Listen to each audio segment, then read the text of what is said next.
কি যে তুমি তো আওয়ামী লীগের গোপন দালাল ছিলা বলে, কিন্তু এখন তো এই কথাটা জাতিসংঘের প্রতিবেদনে আসলো। জাতিসংঘের যারা তদন্তকারী দল ছিল তারা বলছে তারাও কি আওয়ামী লীগের দালাল?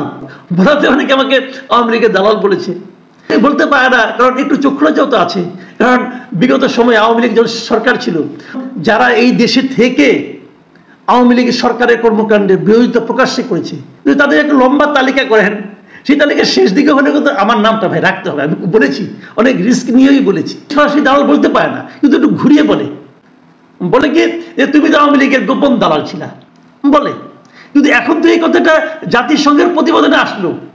জাতিসংঘের যারা তদন্তকারী দল ছিল তারা বলছে তারাও কি আওয়ামী লীগের দালাল? ভাই এই কথাটা বলেন, তারাও কি আওয়ামী লীগের দালাল?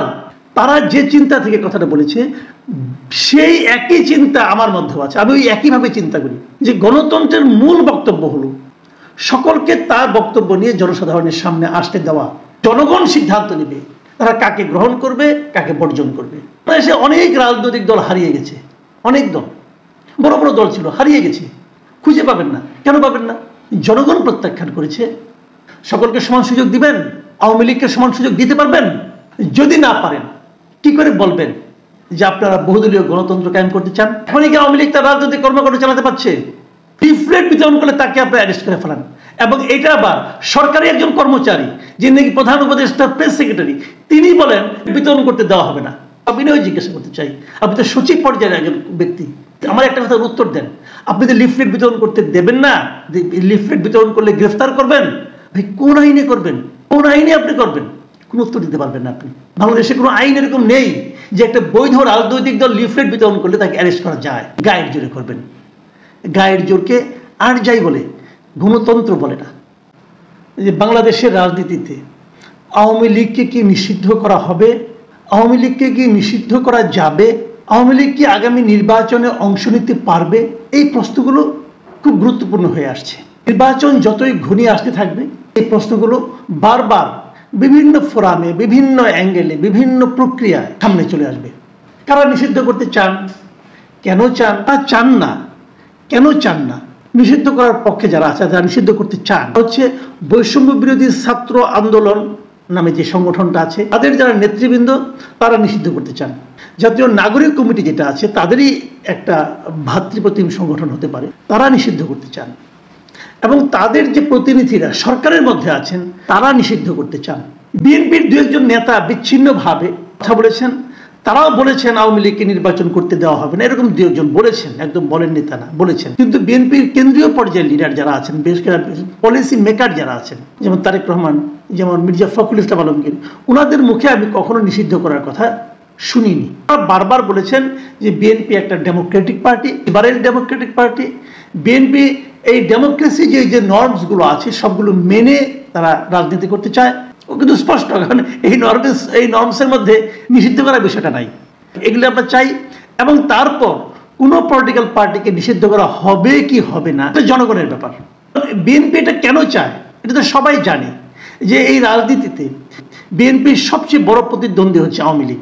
15 বছর 16 বছর ধরে বিএনপি বাংলাদেশের রাজনীতিতে সবচেয়ে বেশি অত্যাচারিত, নির্যাতিত হয়েছে আওয়ামী লীগের কাছে। তারপরও বিএনপি কেন চায় না, বিএনপি কেন আওয়ামী লীগের নিষিদ্ধ চায় না? এবং এই প্রসঙ্গে আসে যে কে কে চায়।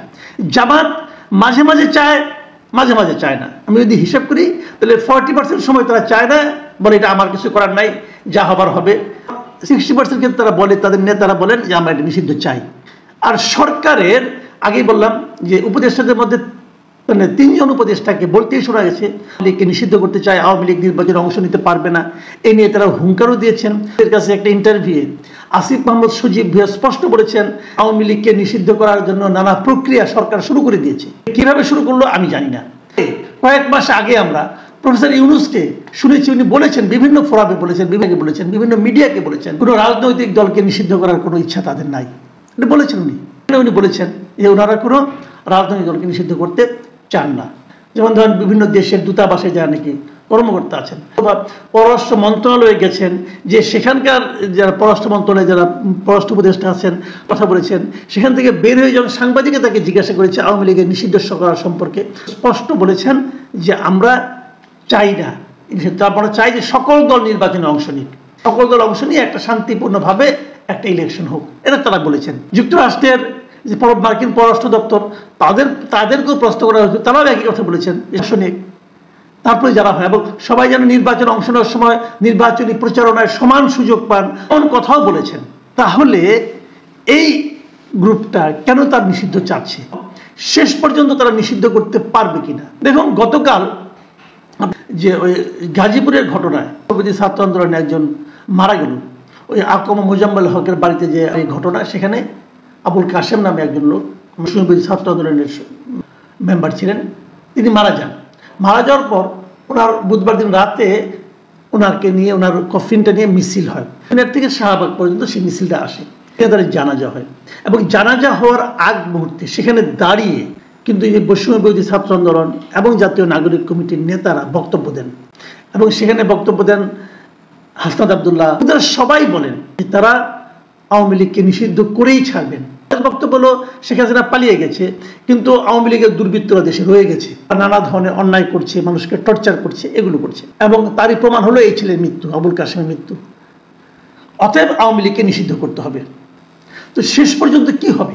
কালকে জাতিসংঘের পক্ষ থেকে প্রতিবেদনটা দেওয়া হয়েছে, অনুসন্ধান প্রতিবেদন দেওয়া হয়েছে, সেখানে তারা কিন্তু স্পষ্ট করে অনেক কথা বলেছে।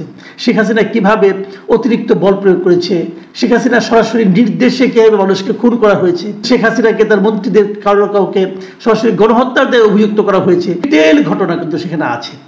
সেখানে কিন্তু সুপারিশ তারা করেছে এবং সুপারিশে তারা কোনো দলকে কোনো আপনার সরকারের প্রতিষ্ঠানকে নিষিদ্ধ করতে বলেছে। তারা কোনো রাজনৈতিক দলকে নিষিদ্ধ করার থেকে বিরত থাকতে বলেছে। দেখুন, এই ছাত্রদের দাবির সম্পূর্ণ বিপরীত কথা। কিন্তু বাংলাদেশে আওয়ামী লীগ যখন আওয়ামী লীগের অনেক সমর্থক আছে এই দেশে, যারা আওয়ামী লীগকে ভোট দেয়, তারা হয়তো আওয়ামী লীগের যারা লুটপাট করে তাদের মতো লুটপাটে জড়িত না, তারা নির্প্রান্তিক পর্যায়ের লোক, সাধারণ কৃষক, তারাও নৌকা মার্কা ভোট দেয়। শেখ হাসিনার অপরাধের জন্য ওই কৃষককে আপনি দায়ী করতে পারেন না, ওই কৃষককে আপনি তার অধিকার থেকে বঞ্চিত করতে পারেন না, বলেছে বহুবার।